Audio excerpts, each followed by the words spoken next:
Turn with me to Mark chapter 6, verse 45 as we conclude Mark chapter 6 today. Immediately after feeding of the 5,000, he made his disciples get into the boat and go before him to the other side. Underline that. To Bethsaida, where he dismissed the crowd. And after he had taken leave of them, he went up on the mountain to pray. When evening came, the boat was out on the sea, and he was alone on the land. And they saw that they were making headway painfully, for the wind was against them. And about the fourth watch of the night, he came to them walking on the sea. He meant to pass by them, but when they saw him walking on the sea, they thought it was a ghost, and cried out, for they all saw him and were terrified. But immediately he spoke to them and said, "Take heart, it is I. Do not be afraid." And he got into the boat with them, and the wind ceased. And they were utterly astounded, for they did not understand about the loaves, but their hearts were hardened.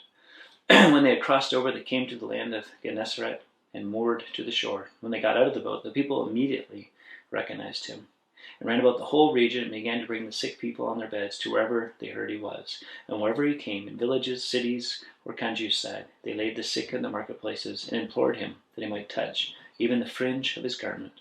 And as many as touched were made well.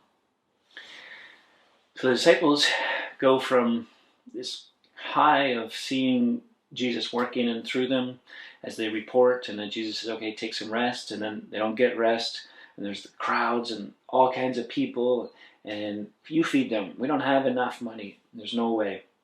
So Jesus feeds them. And then get in the boat and go to the other side. But again, a storm arises, like they do.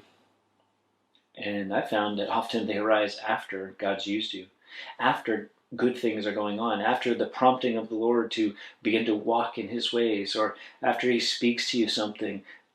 You can be sure you're on the right track and you're hearing the right thing when immediately after that there's attacks, when there's struggles, when there's heartache, when there's hard things.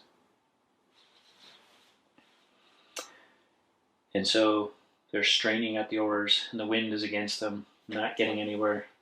And Jesus walks on the water by them, and they are freaking out. But he speaks to them. Take heart, it is I. Do not be afraid. What a great thing. Jesus is with you. Don't be afraid. He gets into the boat, and the wind ceased.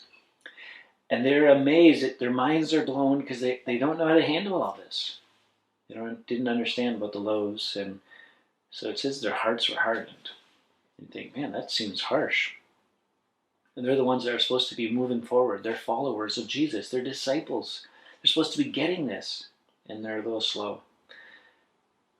But so are we sometimes.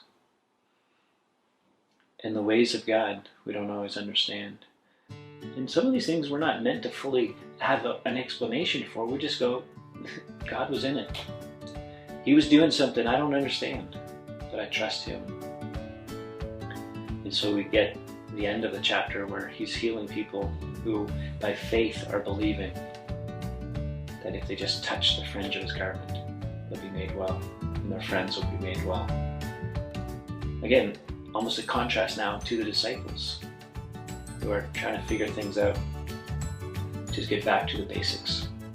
Trust and believe that Jesus is at work, that he is who he says he is, and that he's with you. Don't be afraid. Whatever comes, even if it follows good things, don't be afraid. Jesus is with you. Until next time, I'll know about it.